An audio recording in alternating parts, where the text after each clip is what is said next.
Episode of Globe Yours, we are joined by Ambassador Shyam Saran, one of India's most respected diplomats and strategic thinkers, a former Foreign Secretary of India. Ambassador Saran has been at forefront of shaping India's foreign policy in a changing world. From his key role in India-US civil nuclear agreement to his deep insights in Asia's evolving geopolitics, with over 4 decades in diplomacy, including postings in Myanmar, Indonesia, Nepal, and Mauritius, he brings a rare depth of experience and perspective to global affairs. In this conversation, we explore how India sees the world, the shifting balance of power in Asia, and what diplomacy means in an age of disruption.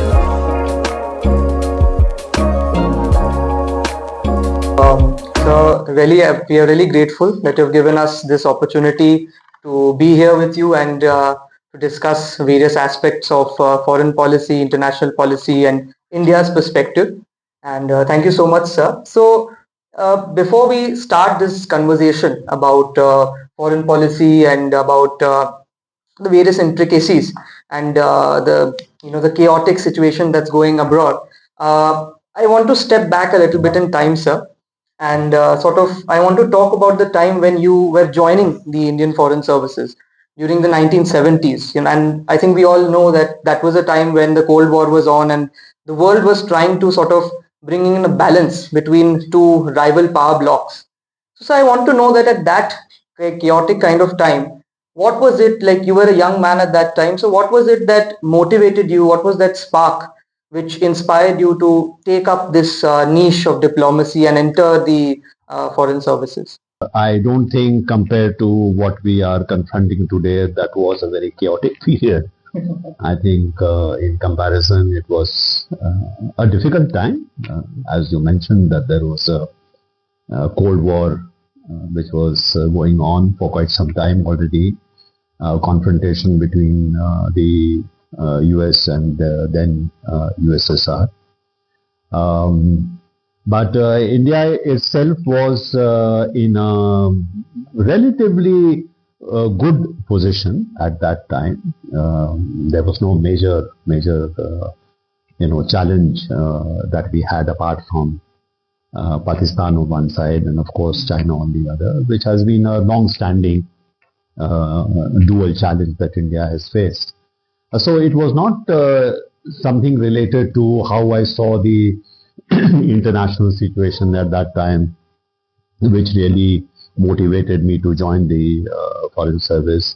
Frankly speaking, those were days where there were not so many opportunities available for young people who had emerged from the university with a degree, and they were looking for what opportunities they could have, career opportunities they could have, and there were very few choices available. If you were not somebody who had studied engineering or you had studied medicine, if you were just somebody in the social sciences like I had done economics in college, or humanities, there were not many opportunities available. You could go either into academics, become a lecturer or a teacher in some university. You could try and join the private sector, but those opportunities were also rather limited at that time. Or you took a chance with the civil services. Now, when I was appearing for the civil service exams, I was not really thinking in terms of, am I going to choose foreign service or am I going to choose IAS? Because all that depends upon your performance at the examination. But certainly, I think I had in mind that if that opportunity arose, and if, for example, if there is a choice between the administrative service and the foreign service, I would certainly like to go into the foreign service. And the reason was that being in a provincial town like I had grown up in Patna, which is a provincial town. Not much exposure to the rest of the world. That seemed to be a very exciting opportunity. That if I join the foreign service, I will have a chance to see many countries in the world, travel everywhere, and it would be an interesting career without knowing very much about what that career would entail. When the results came, and those days it was very competitive. The foreign service was only offered to the first, 10 people or 12 people. So you had to really do very well in the examination, but also in the interview after the examination, because those days there used to be a difference. If you wanted to go to the foreign service, then your interview marks were 400. We were just in 400. If you were going to the Indian Administrative Service, then it was 300. If you were going to the central services or the police service, then it was 200. So you had to, the idea was that somebody going into the foreign service should have good conversational skills, should be able to, talk to people in a very articulate way, should be aware of what's happening around in the world. There was much greater weightage given to interview, not like today. I mean, you can get 0 in interview and you can still make it.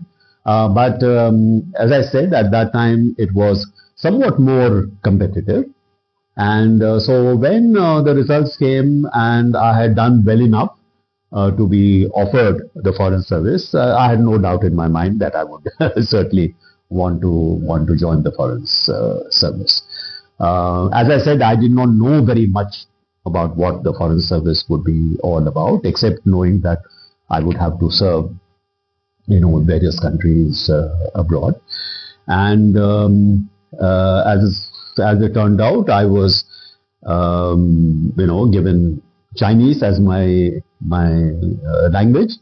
Those days, in addition to English, which you were expected to know in any case, you had to give your preference for what foreign language you would like to learn. So I had, of course, given French and Spanish and German, but I was given Chinese instead, and I felt very sorry for myself, But as it turned out, those were the days when there was a cultural revolution going on in China. Learning the language, which was so completely alien to whatever I had been exposed to, it became over a period of time a very exciting kind of journey. Because I think learning Chinese also gives you a certain window, to a very rich civilization, a very, very complex culture. So over a period of time, I really started enjoying my career in the foreign service. And I would like to say that I think that the nation was lucky that you chose the foreign services. No, sir. No, I'm being really honest. But yes, sir. So as you said that initially, even you did not know much about what it would entail to be in the IFS, since you said that you were not from a very rich town, rich background. So, sir, I believe that there is a sort of a difference now, because at this age we have social media and the internet, and I believe that there are a lot of viewers who would watch us as well. So they are now getting to know how you, as a foreign servant, like what are the things that you faced, what challenges you faced, and so on. There are many civil servants who are sharing about their journeys. So right now we have access to information, and at that time, as you rightly pointed, there was less access and less knowledge about that. So that sort of like it brings me to imagine that probably you, as you entered into the foreign services, you got Chinese, so you would have felt as if it's a whole new world. So can you tell us a little bit about that? What was your, once you cleared and once you entered into training, got your language, then you got your first posting. So how was that journey? Well, those days, I must say that things have changed quite a great deal in terms of both the kind of people who may be entering the services, the kind of training programs that are there. Today, training programs are probably much better than what we went through.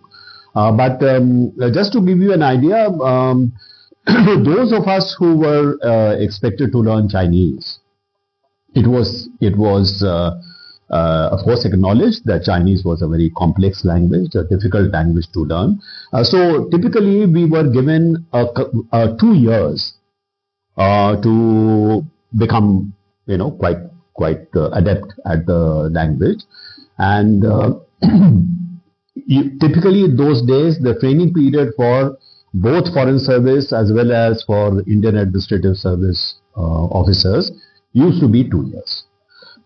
So in those 2 years, we had a whole series of training capsules. But one of the most important, and I think something which I hope still continues, was that we were expected to serve for about 5 months in a district, one of the rural districts of India.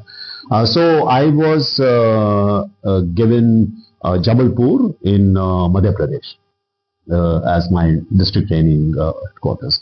And I think that was a very good part of the training, because especially for those who are expected to serve abroad, that kind of exposure to what real India is all about, exposure to how local administration works. What, for example, does a district magistrate do? Or what is the role of, say, a district superintendent of police? Or what does the Tehsildar do? So this was a very big and I think very useful learning process, because we were expected to then go and serve with the Tehsildar, see exactly what he is doing. The district magistrate used to take me with him on his tours of the district. We were also given a chance to travel elsewhere in the state. So I spent nearly 3 weeks in Bastar, the tribal district. And now you have an insurgency going on there, but it was at that time it was almost like a paradisical place, living amongst the tribal communities. For me it was a very enriching experience having that.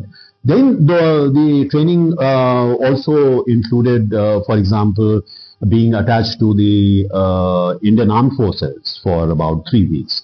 So that involved, for example, going and serving in a border area, seeing what exactly the armed forces do, going to the Institute of Mass Communications, for example, to learn skills of how to do public relations, how to deal with media. Go to the Institute of Foreign Trade and learn how to do commercial promotion. So what I'm trying to put across to you is that it was a very comprehensive training program, and which also included that language training.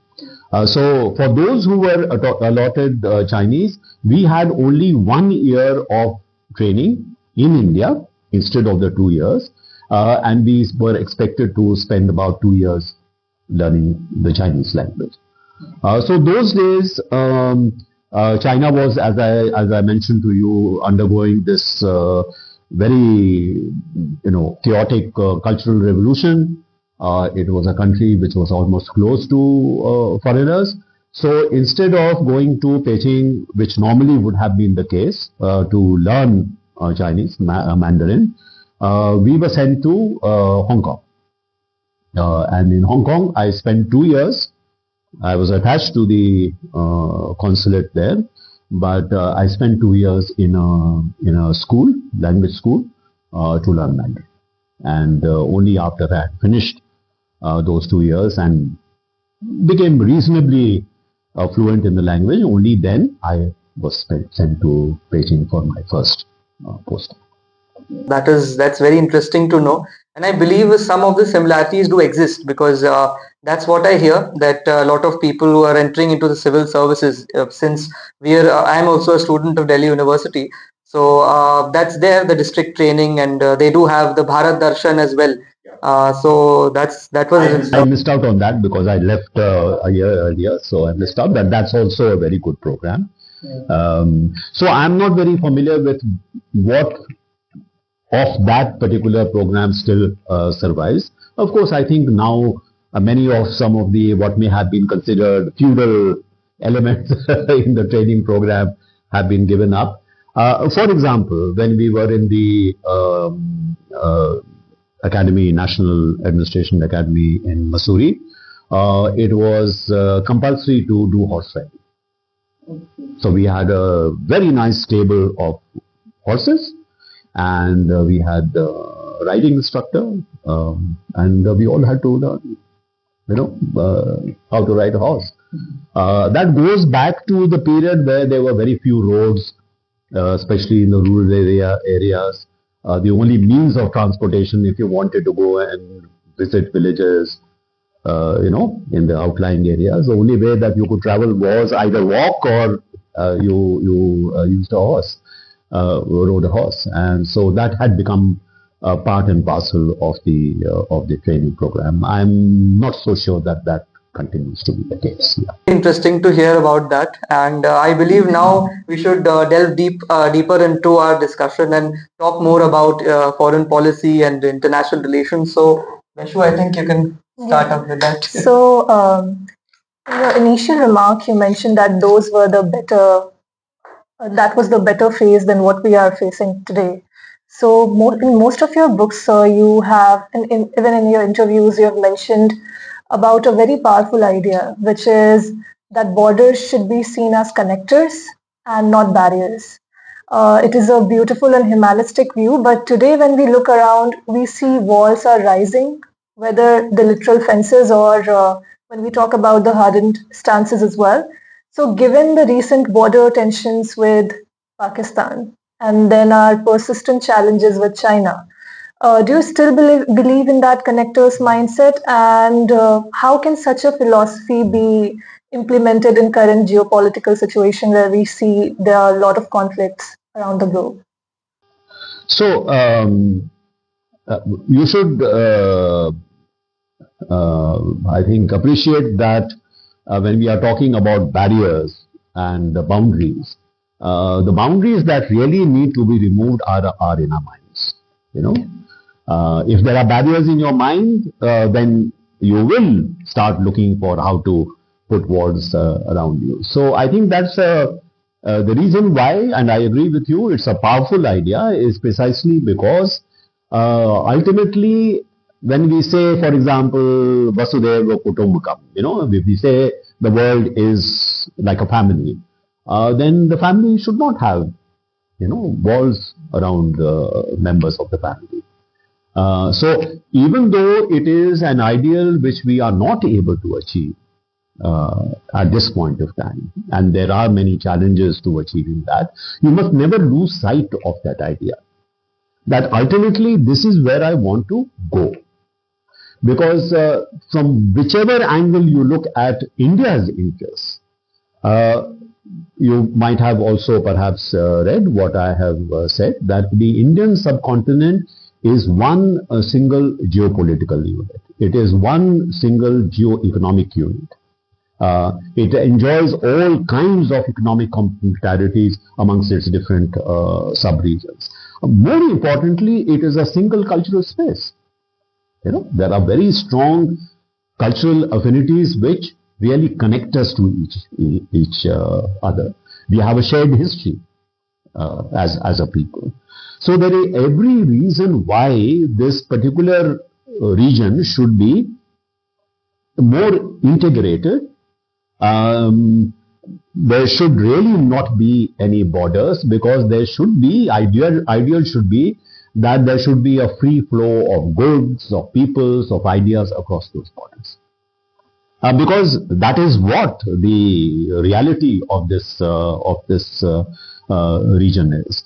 So even if this particular space is divided currently into 7 or 8 independent sovereign states, and we do not challenge that, but recognizing that independent sovereign status of other states, what are the ways in which diplomacy can be used in order to try and make those borders as irrelevant as possible?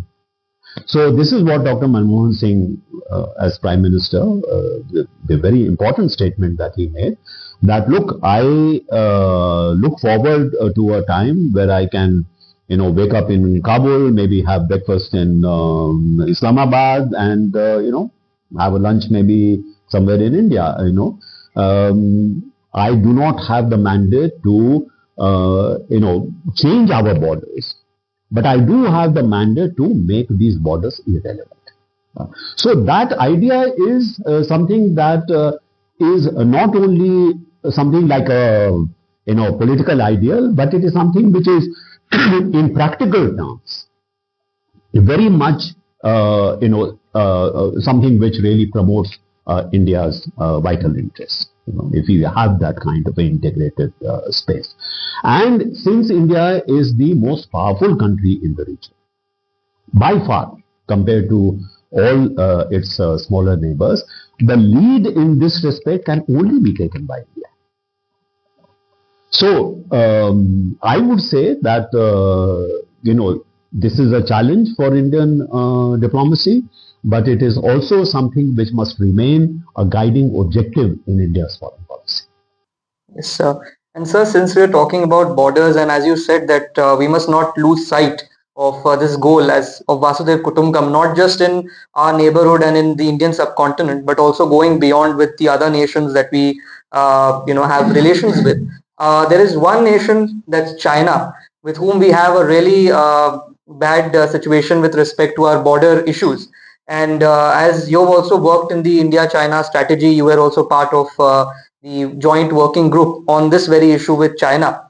Sir, I want to ask you, you've seen this issue in great depth and detail, and you've also seen China's rise, as you rightly mentioned earlier, that China was in a turmoil in the 60s, in the 70s. There was a revolution, cultural revolution, and then we saw Deng Xiaoping, and then we saw China's rise, and then India's sort of cautious recalibration with respect to China. So, what do you think, sir, is sort of apart from the border issue and other issues, what do you think is the most, like the core and the most difficult aspect of dealing with Beijing that India faces? The most difficult aspect is the power asymmetry between the two countries. As simple as that.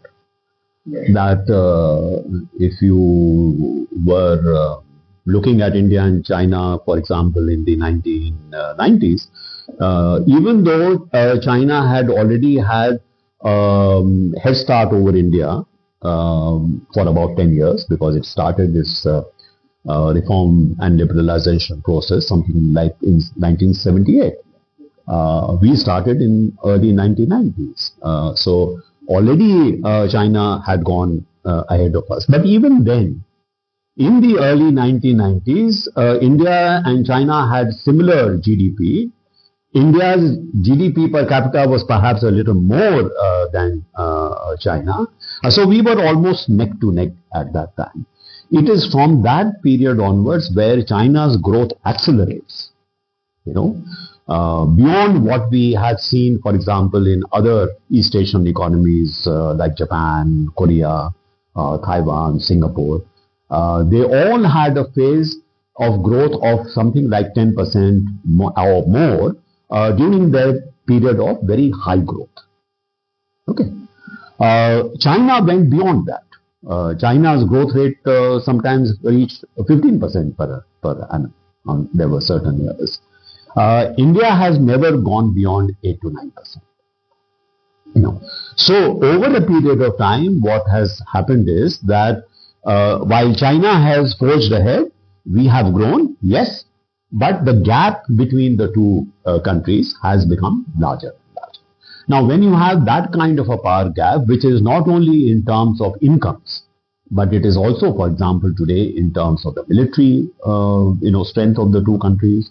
If technology is going to be a major driver of growth going forward, there is no doubt that China is today very close on the heels of the United States. Whether it is digital economy, whether it is artificial intelligence, whether it is quantum computing, space program, virtually every technology, modern technology or advanced technology we are looking at, even if there are areas where still the United States is ahead, China has come very, very close to being at a par with China. Now, even though India has important and outstanding achievements in some of these areas of advanced science, like for example our space program or our IT industry, these are not yet anywhere matching what China has. So if you are looking at two countries which in a sense have an adversarial relationship, who look upon Asia as a region where China believes it is the natural leader. That is something which India is not able to accept, that we should be a junior partner in any kind of a nation order which is dominated by China. So then it is very easy to see why over the last several years the challenge that India faces from China, quite apart from the unresolved border issue or the support which China gives to, say, Pakistan, as we saw in the recent Operation Sindoor. Quite apart from that, this reality of the asymmetry of power is what is the biggest challenge that India will be facing during this particular century. Indeed, sir. So the power asymmetry, as you mentioned, once China started to liberalize under Deng Xiaoping, that power asymmetry started to grow and China became much more assertive. So initially when we see most of the conflicts that India and China had, the disagreements, it was mostly within the Himalayas. It was within the borders, the India and China borders. But now as Chinese power has risen, they're starting to spread in various different parts of the world, especially the Indian Ocean region. So sir, do you think, how robust do you think is India's security maritime infrastructure within the Indian Ocean region? And if so, like, do we need to relook at that, and do we need to strengthen our the vision that we have with respect to Sagar or with respect to neighborhood first? Because in China's footprint within nations like Sri Lanka, Maldives, it is on the rise. Whereas we notice that India's footprint is it was on the rise initially, but now it's like we are getting adversarial governments, like in Maldives. The current president, he campaigned on the issue of India out, and that was seen as pro-China. Even in Sri Lanka, there's this government which has emerged, which is much more, I would say, friendly towards China. It's a left-leaning government. So how robust is our security architecture? Do we need to relook at this?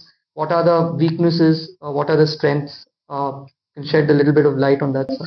So it has been acknowledged since a very long time that India is a maritime nation. So you have Panikkar, for example, writing about how India's future is really as a maritime power. Now, when we talk about maritime power, it is not only in terms of naval forces, that is military forces, but what are you in terms of, for example, your shipbuilding industry, your port handling facilities? Do you have, for example, a large fishing fleet? All these elements make up maritime power. Now, it's not that India has not, since a long time, recognized the importance of maritime power, but for various reasons, since it continues to face major challenges on its land borders, whether it is Pakistan or whether it is China, this takes away attention from the kind of investment, kind of resources that you should devote to the maritime sector. Having said that, there is no doubt that India has certain advantages because of its geographical location. It is a peninsular nation. You have the Arabian Sea on one side, you have the Bay of Bengal on the other side. We dominate, for example, the sea lanes which connect the Indian Ocean with the Pacific Ocean. This is a lifeline for China. So China is very aware of the fact that India is sitting astride the sea lanes which are its own economic lifeline. So it is not that we are without leverage. We do have leverage. And I think what we have been trying to do is that despite the shortage of resources, we have been over the last several years trying to build up our naval forces. So, for example, we have now today at least 2 nuclear submarines. We have longer range submarine launched ballistic missiles. We have a whole variety of naval ships. Where we are weak is with respect to the other component of maritime power, which is Do you have a shipbuilding industry? No, not really. Do you have ports where, for example, which can take very large container ships? Maybe now with one or two new ports which are coming up, yes, but essentially no, because the maybe 8 or 9 of the 10 most important container ports are all Chinese.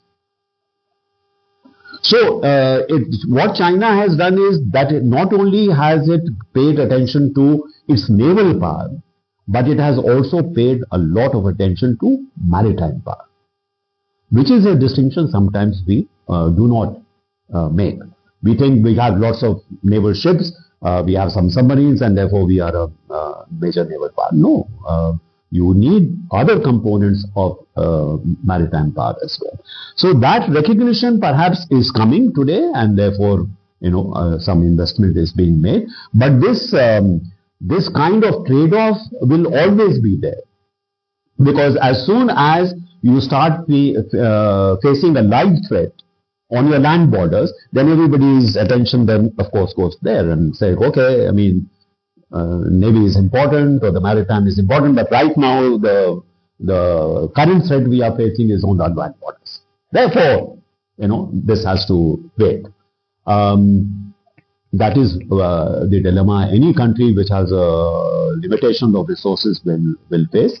But on balance, I would say that India's future is very much as a maritime nation. Yes, sir, indeed, and India has very long coastline as well, so 7,000 kilometers. Yes, sir. So that's another case in a point. So indeed, sir, and I think now we should move on to the Russia, Ukraine, and the other burning issues. Global order. Recently, in an interview with NewsX, you mentioned that there is no new global order, just a illusion of one. And in that context, the Russia-Ukraine conflict has rattled assumptions globally. From India's lens, we have maintained a balancing act, stressing sovereignty but avoiding overt contamination. Do you think similar will be the stance from our friends when we face a similar conflict, as it happened in Operation Sindoor as well? Do you think the stance will help India in longer run? Will it be sustainable for our global influence, or it won't be? The first issue that we should perhaps understand is that nobody is going to come and fight India's wars. Okay? So, if there is a challenge that you face to your security, you should assume that you will have to, confront that security challenge. Others may help you, maybe with technology or weapons or even intelligence, but you will have to fight the wars yourself. Therefore, the objective here should be, first I make a good assessment, intelligent assessment of what kind of challenges, security challenges which we face, and what are the kind of capabilities that we must build up. Even if we don't have them today, we should have a plan for the next 10 years or so. How do I build up my capabilities so that when an eventuality arises, I have the ability to deal with that. So even with Operation Sindoor, diplomatic aspect, the public relations aspect is important, but much more important is the substantive aspect. What story you tell is not as important as, are you able to meet this threat or are you not able to meet that threat? Whatever story you tell, what happens as the outcome of such a conflict will tell people more about you than whatever story you are able to tell. So, the fact that this was a very new kind of war, there was no crossing of the borders either by soldiers or by aircraft. Mostly it was fought with long-range, missiles, cruise missiles. There was a lot of, our air defenses played a very important role. Satellite communications played a very important role in helping us target. So if you look at how this was conducted, I would say on balance, there is reason for us to be satisfied.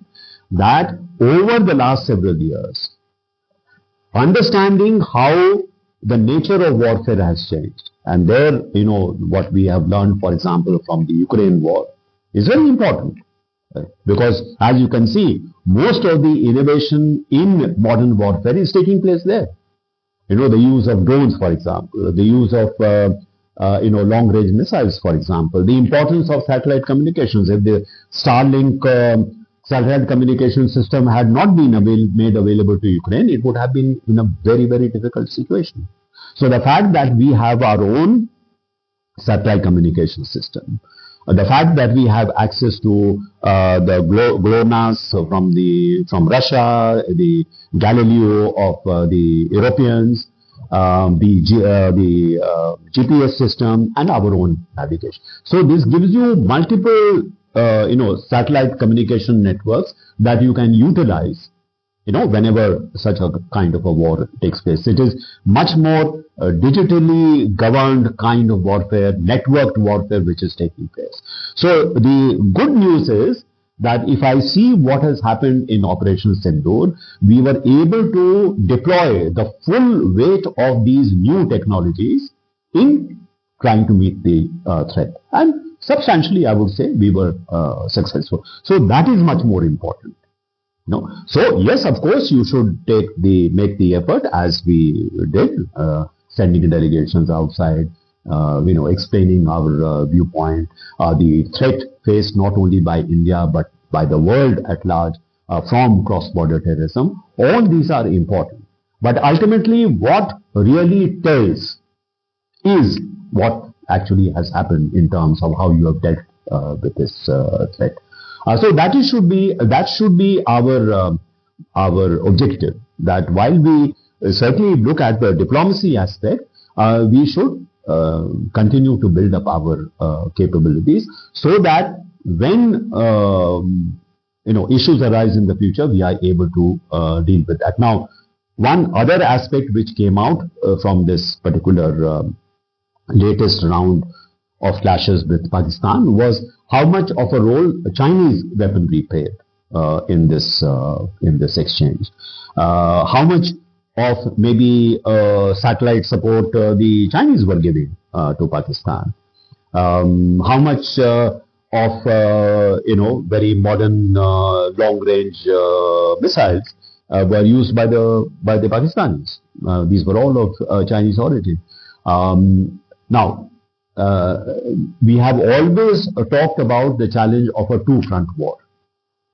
I would say that this particular operation shows that we are closer to that two-front war because of the very active participation by the Chinese in this particular operation. Sir, and you very rightly mentioned that what matters is what happens really on ground rather than just narratives. And I believe that because of social media and because of the internet, narratives are sort of... It's unfortunate. Yeah. That is a reality. But there was so much of misinformation, so much of just humor mongering, television anchors screaming and shouting about how we have taken over now. And that does much more damage to us.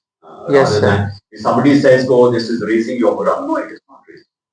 Yeah, because... It's only making you look absurd and foolish. Yeah. Yes, sir. But I think that our forces were responsible enough to sort of give information only after it was verified, and that is the way. That is the way it should be. That is the way it should be, because number one, you should be careful with your analysis of what exactly has happened, because in the fog of war, it is not always easy to find out what exactly has happened. And secondly, to put across to your own people and to the world a sober, deliberated analysis of what has happened, rather than a very polemical, propagandist kind of a exercise. it's very true, sir. And since you also talked about Ukraine and the Russia-Ukraine war, and how Ukraine is sort of, I believe, a testing ground also, wherein we can see how different kinds of weapon technologies perform, and also how Chinese weapons were used by Pakistan. So now we know more about our adversary and about also giving you a chance to study what you may be up against if you have, hopefully not, have a armed clash with China, because you know what kind of systems they have, what kind of weaponry they have. So I presume now we know, and therefore we will be building up our response to that. And sir, talking about wars now, the Sindoor and then Russia-Ukraine war, there's another war that started, and maybe now there's a ceasefire, as the Honorable President of America claims, but it's a hotbed right now as well, and that's the Israel-Iran war.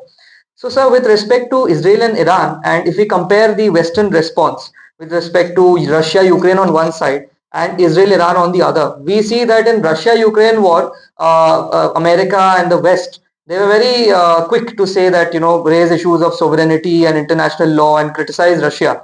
But on the other hand, when Israel unilaterally went and did the operation Rising Lion in the midst of the night and attacked the entire top military leadership of Iran, and then bombed their nuclear facilities, and then later followed by an American attack, the West was, it was silent. Most of the West didn't condemn it, or even if they condemned it, just words. It wasn't that vociferous kind of use of sanctions and other means that they did with Russia. So this kind of hypocrisy exists within the global politics. So, sir, is there anything that comes to your mind with respect to this? Why does this exist? I mean, hypocrisy is something which is ingrained in international relations. So I don't think we should be very surprised that there is that kind of hypocrisy. As you said, I mean, we see very clearly a demonstration of double standards, particularly amongst the Western countries. Their response to Russian invasion of Ukraine has been very different from this unilateral attack by Israel on Iran, which they have, in a sense, condoned by saying Israel has the right to self-defense. Well, everyone has a right to self-defense. You cannot justify a unilateral, assault of this kind, saying it is for self-defense. So that is a specious process. But I think what is perhaps more worrying for us is the fact that any kind of political turmoil or military action in this region can have very major, not only consequences for India, but global consequences. Because number one, this is home to some of the richest Gulf kingdoms. You have the energy security of perhaps the whole world, which is going to be impacted if energy supplies, oil and gas from all the various oil kingdoms is interrupted because of the war. So the consequences could be low. On India itself, not only do we face the prospect of high energy prices because of this being interrupted, but what is really worrying for us is that we have something like 8 to 9 billion Indians who are living and working in this region, throughout the Gulf kingdoms. Now even in Israel we have large number of Indian workers. So any war in this region is going to really impact very adversely on the welfare of these Indians. Now you saw that how big an exercise it already was trying to evacuate about 7 to 8,000 Indians from Iran. Now when you are talking about millions, you can understand what the challenge would be. So we have a very, I would say, a very, very important, significant stake in peace and stability in this region. But unfortunately, the reality is that we don't have much agency. We can talk about how we would like to see the restoration of peace and stability.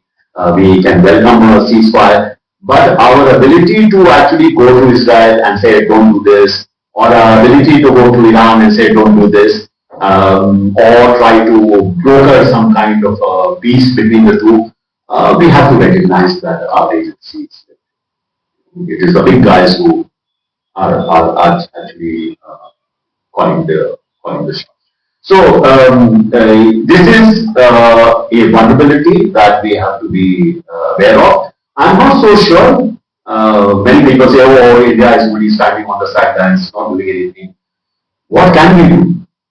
You know, but I would hope that, given the fact that we have good relations with countries all along the region, can we in some way leverage that, play a more active role in the region? I'm sure that maybe the Ministry of Islamic Affairs is certainly looking at it, but we also have to recognize our limitations. Now, the good thing is that over the last so many years, we have managed to actually do a very careful, sort of balancing act.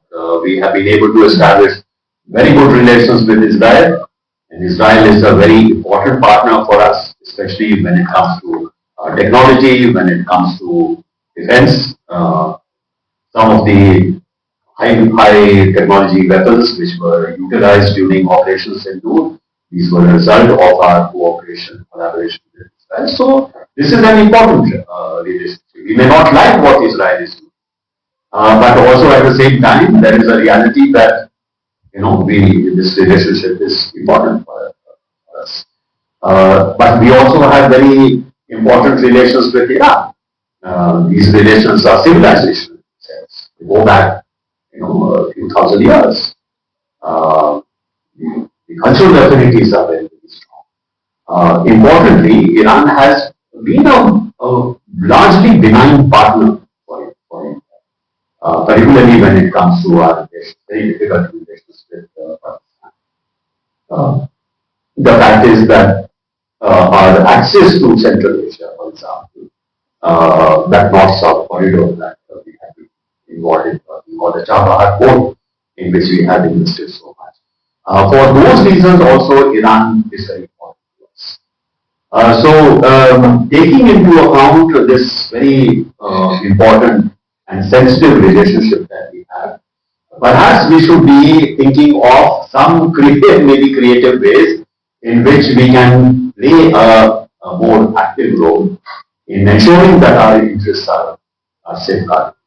Indeed, sir. I mean, people tend to look at foreign policy in sort of binaries, but I believe that there's a gray area there. So Israel, Mostly it is grey area. yes, sir. Diplomacy works only in the grays. Yeah, so Work if there is only black and white. indeed. Maybe, sir, I think during the Cold War there was some black and white with the world divided into camps, but now that's not possible. At that time they were grays. I mean, see, despite the fact that Soviet Union and the US all were on two different sides of the fence, but there were issues on which they used to cooperate. One thing that you must appreciate is that even during the worst time of the Cold War, the engagement between the two never stopped. The conversations between them never stopped. Because they recognized the importance of communication. The more difficult the situation, the greater the value of being able to engage. So that is a lesson not only with respect to US and USSR, but it has a general relevance in diplomacy. Secondly, there were issues on which they used to actually collaborate very closely. Take the non-proliferation treaty. We had to fight not only the Americans but Soviet Union too, because the Soviet Union also wanted us to sign the non-proliferation treaty. So there, the Soviet Union and the US actually were working together. So we have to be conscious of the fact that there will be perhaps areas of convergences, even if overall there is confrontation. And that is something which we should also be looking at in our relations with China. Overall, this relationship is adversarial. But maybe there are areas of convergence between the two sides which we should explore. Yes, sir, that's true. I mean, clean energy, I think, is one domain where we can collaborate, even technology and even cross-border terrorism is something which affects China as well. yes, Yeah. sir. I'll go back to the response that was given for the global order question, and somewhat we have acknowledged that there is an overall shift in the nature of warfare, and India needs to formalize a more comprehensive national security doctrine. In light of that, I would like to ask you, when the traditional warfare, like traditional state-centric view is changing and we are involving cyber and AI and internal fault lines within it. Um, as technology changes the way intelligence is gathered and analyzed, how do you see the future of on-ground human intelligence? Will AI and data system overtake the traditional diplomacy and field agents somehow in the future? I do not think that there is any substitute for human. So technology may offer you more insights into what's happening, perhaps on the other side. Your monitoring capabilities, your surveillance capabilities may improve. But I still believe that the human dimension will continue to be always important. So even if you look at the recent Iran-Israel war, you saw how agents on the ground actually played a very important role, in terms of targeting some of the scientists or targeting some of their military installations. They were carried out by agents on the ground. So I think we should not think that everything can be now taken care of by technology. We should be, of course, acknowledge the fact that this gives us, as it gives our adversaries, greater capabilities. But I certainly do not believe that this can completely dispense with human intelligence. The other aspect is that in today's world, a lot of the intelligence that you actually will find useful is embedded in a massive flow of information which is taking place. Okay? So, all of it is open source. It's not that it is hidden somewhere. There's a massive amount of information. The trick lies in how do I have the capacity to analyze this massive amount of information and come up with, insights which will be helpful. This is the other aspect. Can we put in place that kind of analytical capability? It need not necessarily only be in government. You can utilize universities, you can utilize think tanks to do that work for you. So that is something which is important. The other is, like for example, in dealing with our neighbors. But many Indians think that we know our neighbors. Because they are neighbors, so we know everything about them. You don't. So my own experience in serving in the neighborhood has been how little we know about our neighbors. There may be some cultural affinity, as I had mentioned before, and the fact that we have strong people-to-people relationships. But what is driving the Nepalese economy? Or what are the challenges with the Pakistani economy? What's happening in Bangladesh at the social level? Everything is focused on defense and security, but unless you have the cultural context within which you examine the security dimension, the defense dimension, you can go completely. So, knowledge about that overall historical, cultural, social context is very important in terms of foreign policy. So, I can certainly say from my own experience that having that knowledge about, say, Chinese culture, having the opportunity to interact with Chinese, ordinary Chinese, over a period of time, understanding what are the cultural drivers of China. What is the historical experience which today impacts Chinese thinking when it is dealing with the rest of the world? These are as important as just looking at, what is my security challenge, what is my defense challenge. This is something which perhaps is not as much understood in India as it should. Indeed, sir. And you very rightly mentioned that human dimension is the core and it's always more important, and it can't be replaced by any kind of AI. And you also talked about, sir, the open source intelligence, like open source in general. But open source intelligence is basically wherein, as you know, that people are using the open source material and gaining a lot of information and intel on their adversaries or any other event that happened. So, what kind of role, sir, do you think it played during Operation Sindoor? Because as we spoke earlier, there was a lot of misinformation that was being spread by our side and by the Pakistani side through government channels. They were spreading that here, so it was journalists mostly. So, what kind of role did open source intelligence play, especially on social media, etc., to give us a clearer picture? So, as I said, there is so much of a fog of war that it's very difficult to really see what is the reality, what really happened.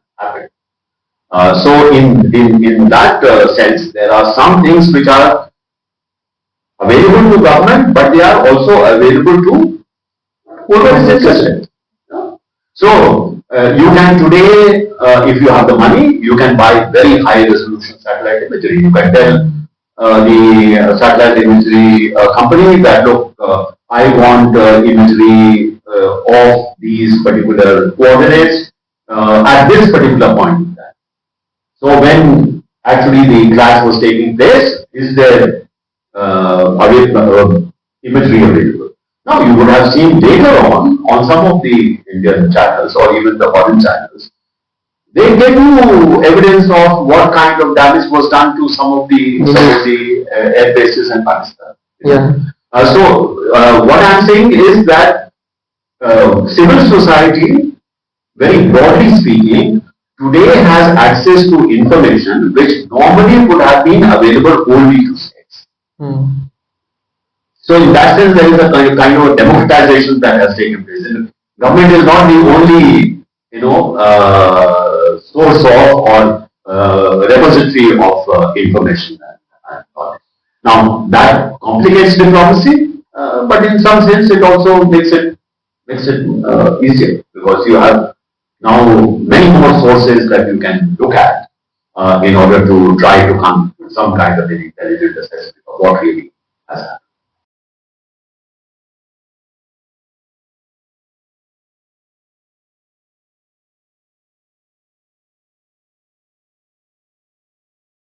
They are also repurposing videos from Iran,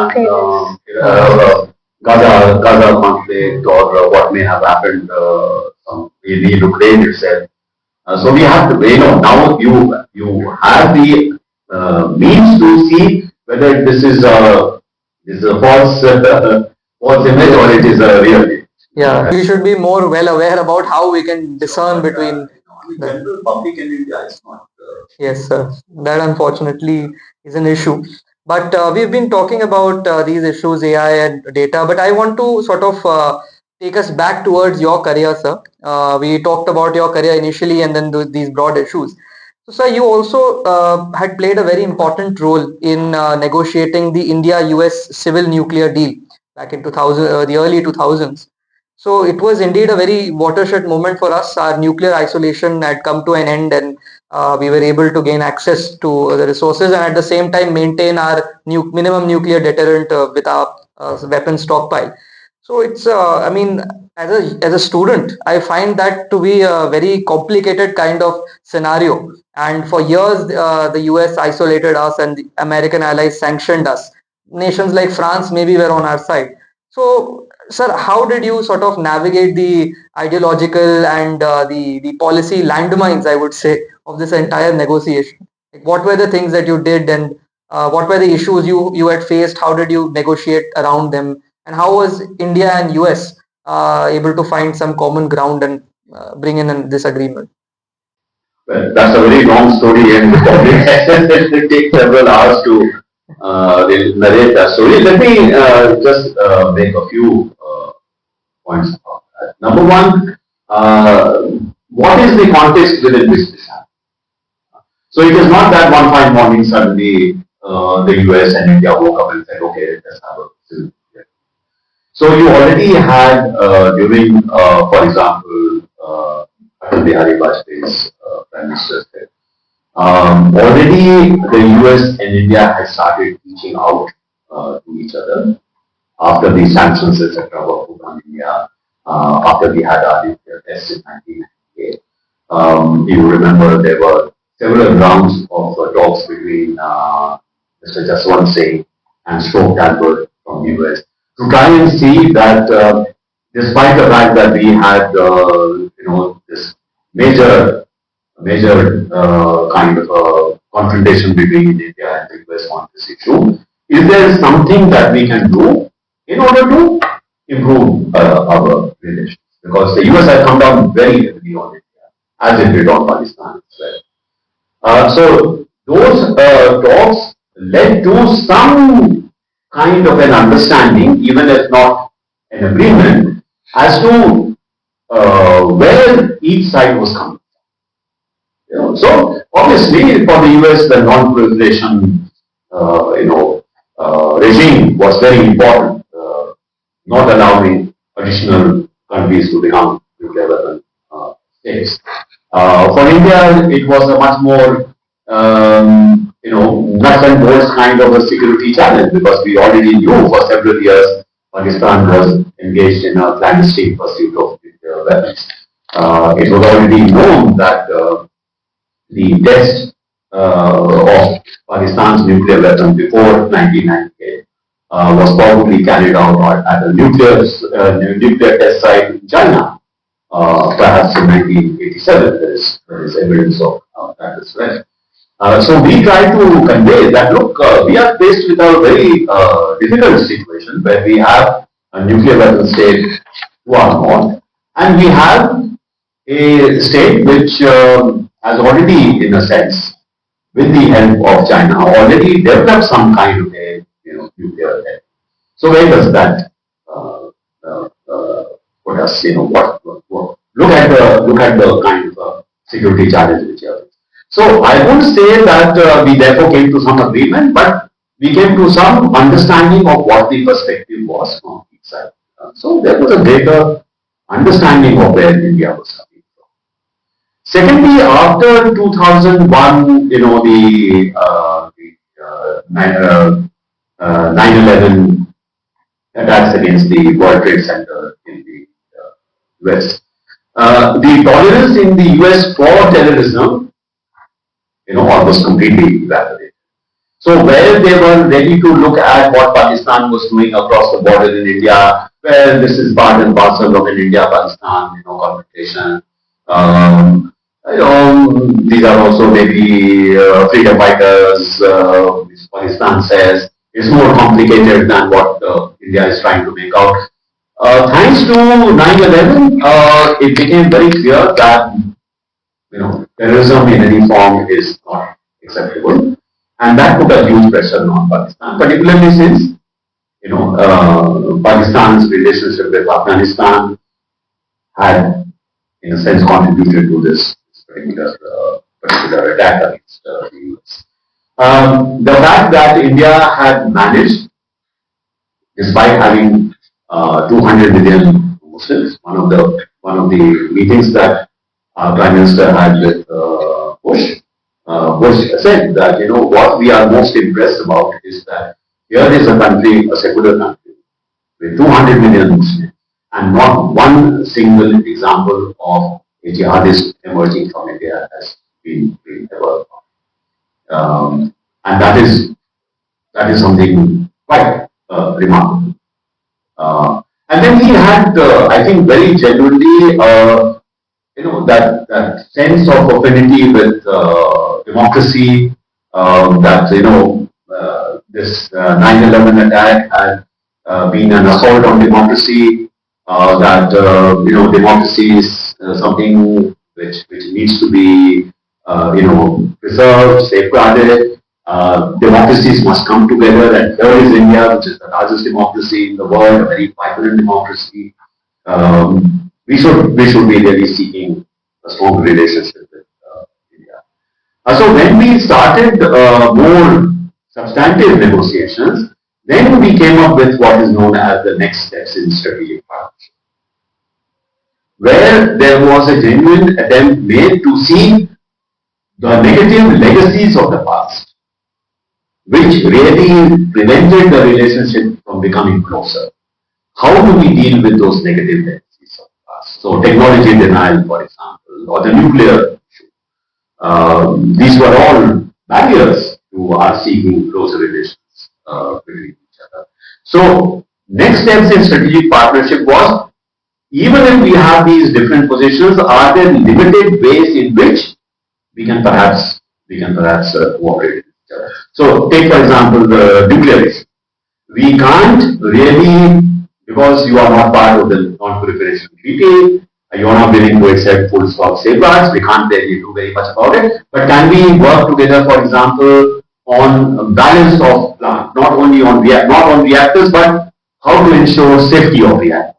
Can we have some, cooperation on that, or some safety equipment relating to, can we maybe have a dialogue on that? With regard to space, India has a civilian space program. Maybe there are areas where we can actually share technology and work.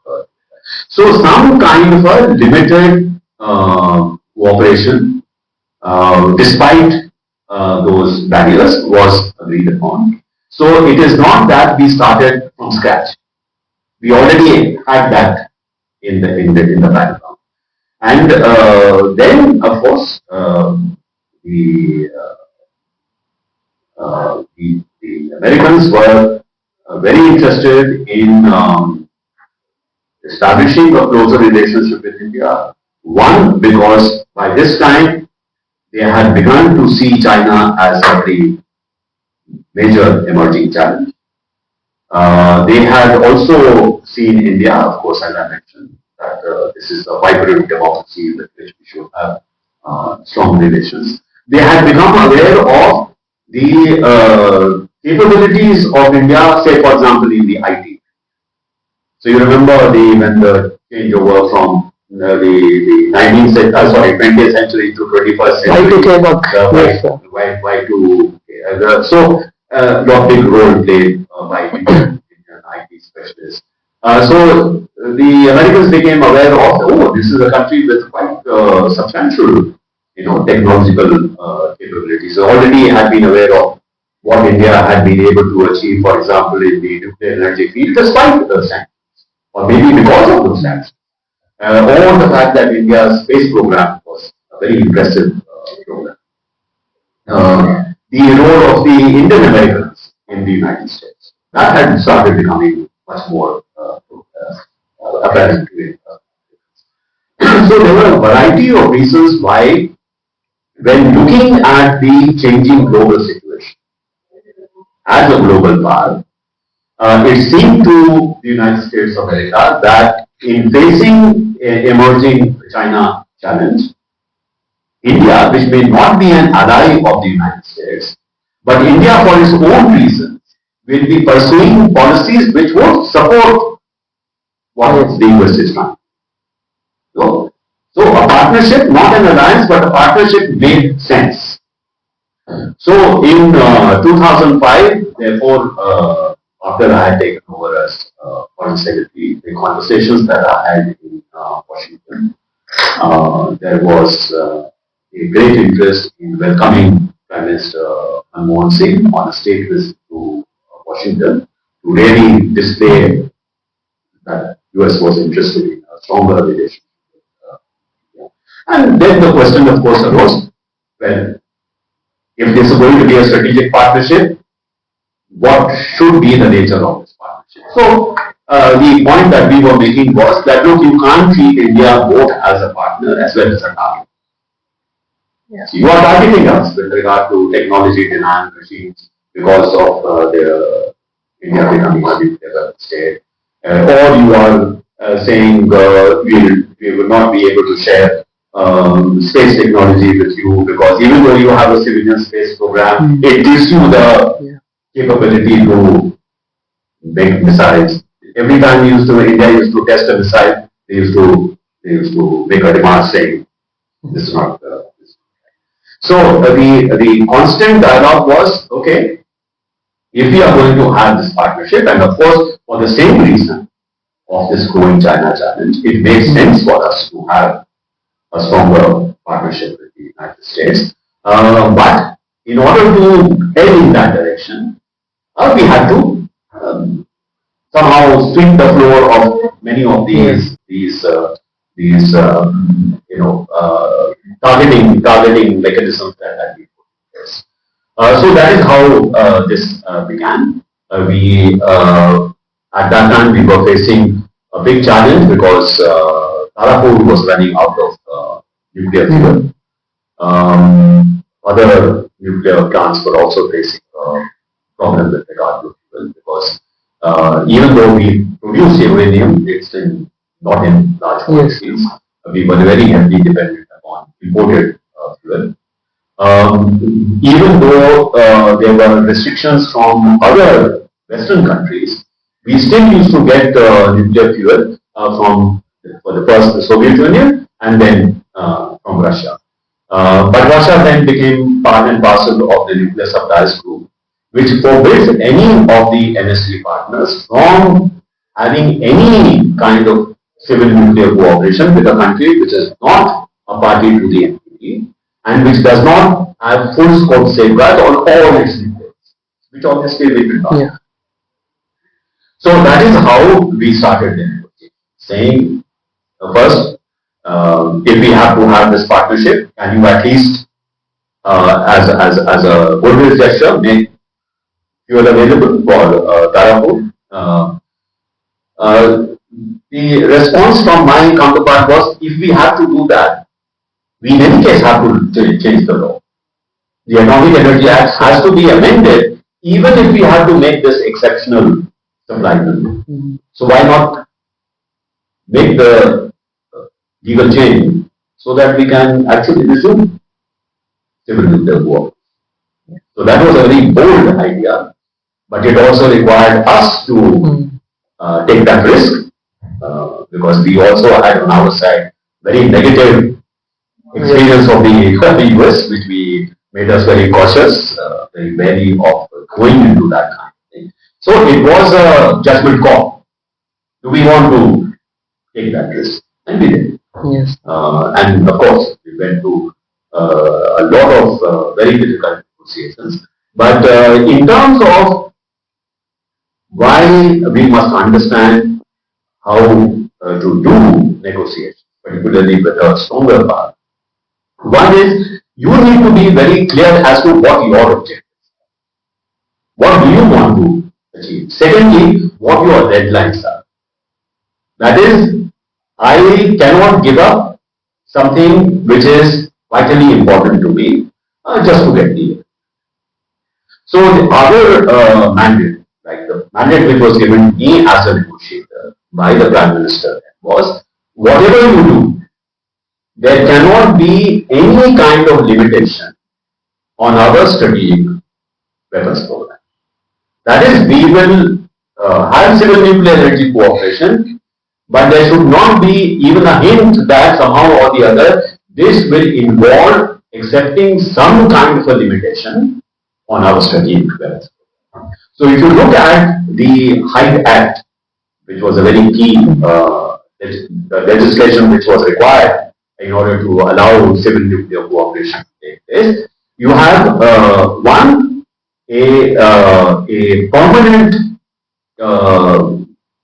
a clause which says, with respect to India, the clause in the Atomic Energy Act which says that the US will not cooperate with a country which has exploded a nuclear explosive device.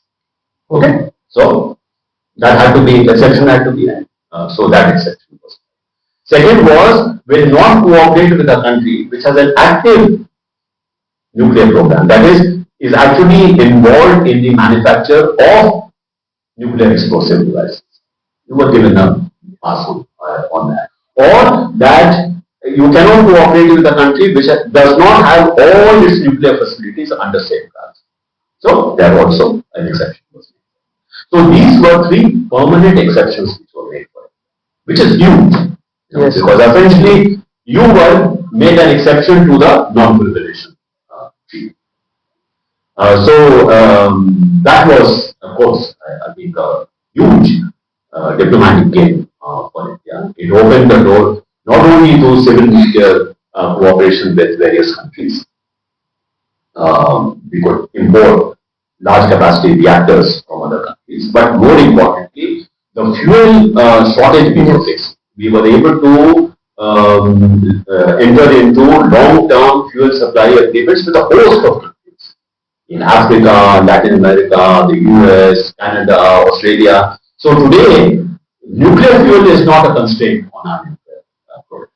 Yes. That is important. Secondly, I think we also have to recognize that many of the technology denial regimes which were put against India since 1974, when we had the first peaceful nuclear explosion, those were all linked to the nuclear, issue.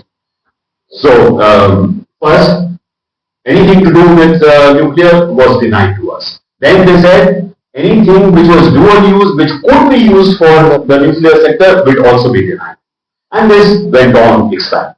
So India had great difficulty in accessing any kind of really cutting edge technology from the US, and not only from the US but all the allies of the US. So when this change was made, all those technology denial regimes against India, which made a huge difference for the development of Indian industry, because they were earlier suffering from this lack of technology, which is now. Yes, sir. It's really fascinating to hear this story and to the connections that you made between, say, 9/11 happening and America's tolerance for terrorism going on, or China's rise, and then America looking at India as not as an ally but maybe as a partner to sort of balance relations with China. So all of these events, they happen and they eventually led to us freeing from the nuclear isolation that we faced.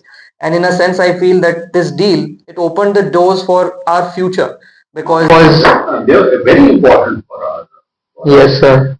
Economic development. And one other thing I would like to point out is that it's very important when you are engaged in negotiations like this, that you have to keep in mind the timing. I can say that if today we were negotiating that, it would not happen. Yes, sir. So you have to take advantage of a certain kind of alignment of the stars, you can call it, where this became possible. At that particular time, except China, US, Russia, UK and France, all of them came together to help India. Yes, sir. Today, Russia is completely like an enemy of the West. Yes, sir. Indeed. But at that time, all of them came together to make this possible for India. Today, it will not be possible. Yes, sir. At that time, China was opposed, but China was not as powerful as it is. China did not at that time want to be seen as the only country raising its hand and saying no. Today it can do that because it feels so. It does it, sir. Yeah. That's true, sir. Timing actually, I think, is the main thing. It's very important that we actually pushed it through when we did, because that kind of a propitious kind of an opportunity is not something which lies on the shelf for you to take whenever you want. Yes, sir. Then talking about your career, you've been the ambassador and the high commissioner to many nations, especially within the Indian subcontinent as well. So we would like to talk about that as well. There are some issues which are very relevant within the Indian subcontinent, may it be with Myanmar or with Bangladesh. So I think we should mold our discussion now towards that, and Vaishu, you can start it. So as Sir already mentioned that with us in India, we think we know our neighbors very well, but that's not the case, whether it's the social, economic or the historical front.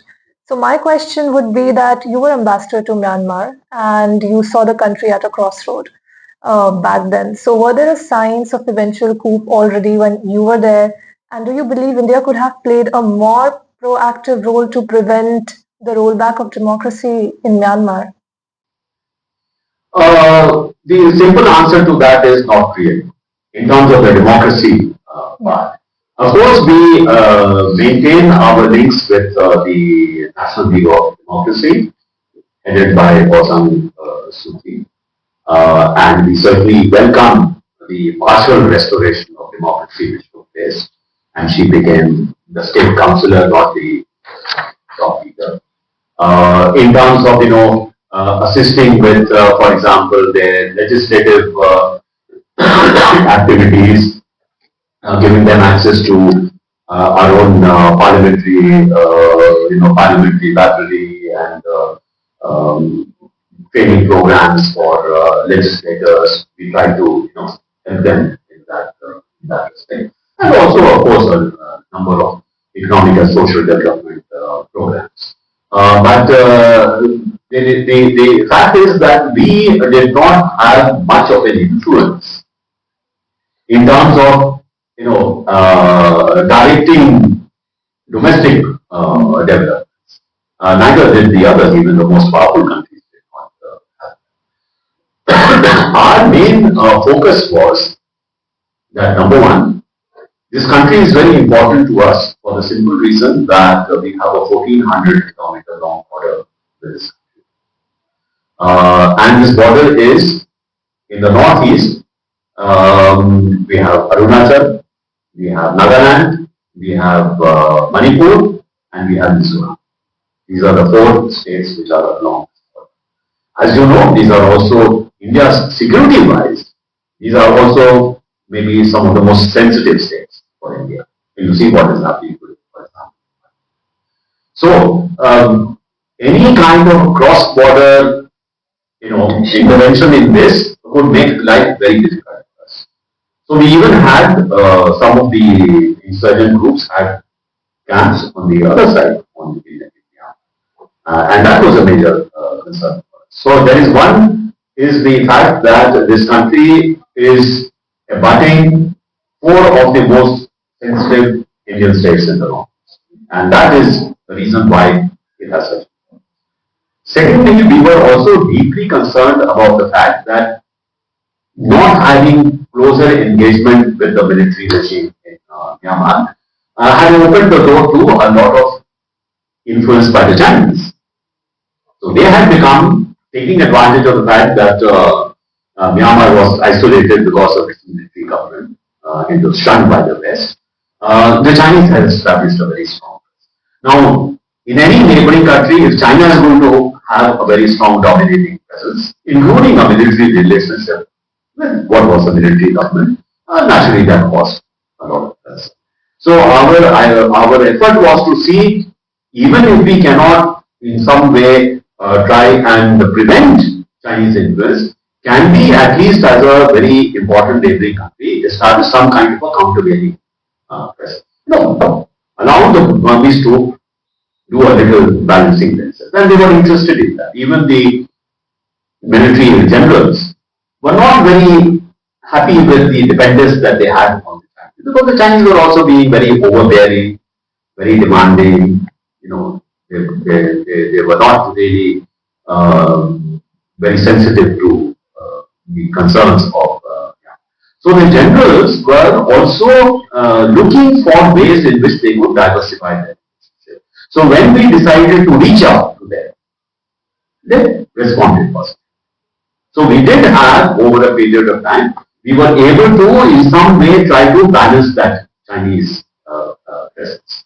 And that can count as some success.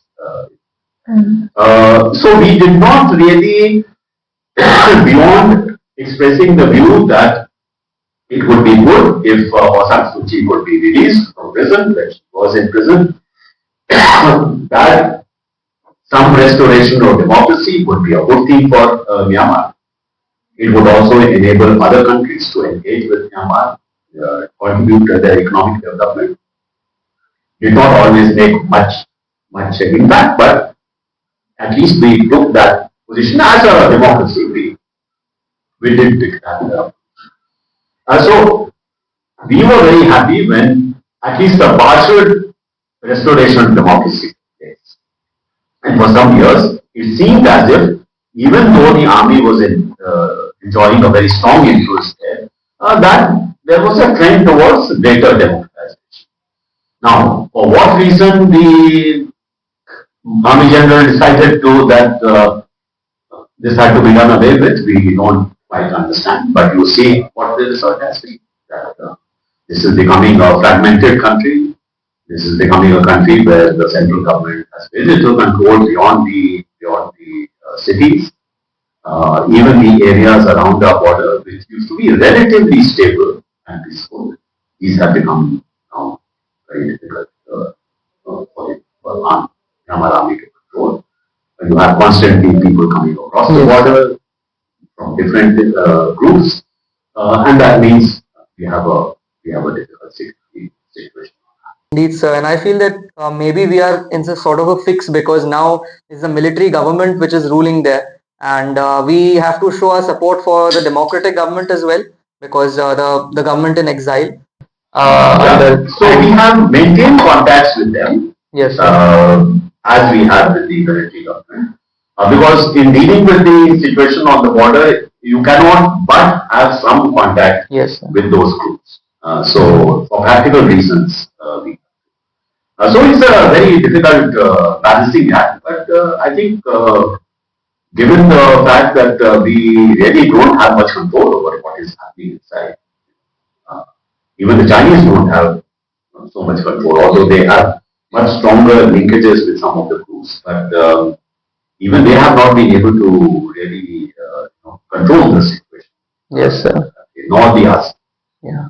So this is a lingering kind of a crisis, and it creates a difficult situation for us. Yes. With regard to other neighbors, I would say that relationship with Bhutan continues to be very strong and positive. With Nepal, there are ups and downs, but very strong cross-border linkages have been put in place. India is still the largest investor and trader as far as Nepal is concerned. The people-to-people linkages are as dense and as important as they have been in the past. One maybe negative is the Agni program, which has led to the suspension of recruitment of Nepalese. Having served in Nepal, I believe that this was a very important instrument of strong connection with India. Whenever I go outside Kathmandu into other areas in Nepal, virtually every village has some people who are retirees from the Indian Army. Major links, sir. Yeah, so have very strong feelings of affection, even I would say, for the Indian. Indeed. So that is a big asset, as is the open border between the two countries. So what about Bangladesh? Because we spoke about a regime change in Myanmar. Something similar happened in Bangladesh, and a prime minister who was perceived to be close to us, she was deposed, and a government has now come in, an interim government, which has not taken stances which have been beneficial towards us. So, sir, what about Bangladesh? Is it how do we engage with them? Because we've had cordial relations, but now we are also perceived to be as a sort of a protector of the leader who was deposed. Well, one, the fact that over the last 10 or 15 years, when Sheikh Hasina was Prime Minister, India-Bangladesh relations really became a very benign, very constructive partnership. The kind of security challenge that we had, because some of the insurgents from Northeast used to shelter in Bangladesh, that stopped. India became a very important, supplier of power to Bangladesh, cross-border power transmission, which played a very important role in the development of Bangladesh's textile industry. Without this power, may not have been possible. The fact that we were able to settle the border issue between the two sides, which had been pending for many, many years. With regard to sharing of waters, except the Teesta, virtually all other river sharing issues were resolved. So, if we were able to take advantage of Sheikh Hasina being there to resolve many of these long-standing issues, that's a positive. So we should not, because she has had to leave Bangladesh because of those very violent demonstrations.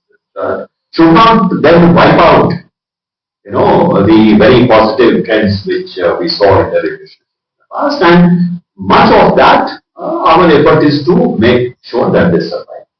Indeed. So, as far as cross-border power transmission is concerned, as far as I know, that still continues. There were some payment issues which have now been more or less resolved. Trade is taking place between the two sides. If there are problems from the Bangladesh side, we can't do very much about it. There has been a reduction in the cross-border traffic because we used to have almost 500,000 Bangladeshis used to come to India for various reasons every year. That has certainly come down. Now, unless in some way the internal situation comes to some kind of a stable outcome, we just have to wait and see. One thing, of course, we cannot do is to give in to the demand that she should be Sheikh Hasina should Yes, be sir. handed back, because we know that if she's handed back, she'll probably kill me. And I think public opinion in India, and I think the way we would look at it is that somebody who has been a very strong friend of India, we cannot take that action. So even that extracts a price, political price, I think we would be ready to pay that. Indeed, sir. And hopefully, things will. When I was foreign secretary, the relations were quite bad. When it was Khalid Zia was the prime minister, our relations were mostly very tense during that time. So maybe we'll go back to that. But then, I think what should be recognized is that there is the feeling that we can somehow control everything which is happening in our neighboring countries. That's simply not true. Yes. Some things we can do, some things. Sir, finally, I just wanted to ask you, what does a day in your life look like now? Because now you're no longer in the foreign services. You've retired. So, what anchors you now? And also, if you were to write a sequel to your 2017 book, How India Sees the World, what are some new chapters you will add in this turbulent world? Or maybe if you're writing one, then you can choose not to. I mean, your profession should not take over your life. Yes, sir. Because if that becomes the only preoccupation that you have in life, then when you retire, then suddenly, there is nothing, you feel a sense of vacuum. So it's always very important to have other interests, so that even when you retire, you have time to do other things which interest you. And I have been fairly fortunate in that respect, that I have continued to serve, maybe not in government, I have continued to serve, say, for example, heading some think tank, or now, being a trustee and president in India International Center. I do speaking engagements, I write for a couple of newspapers on a regular basis. I'm interested in cultural activities, and I do some hiking in the mountains. So, I don't have a problem. Sir, that's very inspiring, because all the things you have done when you were in the services, you served the nation and you continue to serve the nation after retirement as well. I mean, in this podcast itself, there'll be many people who'd be watching us online, and I'm sure that they would take not just enriching knowledge, but a lot of inspiration also from all the things that you have shared with us. So, yeah. So thank you so much, sir, for being with us. It was a pleasure. Thank you, sir.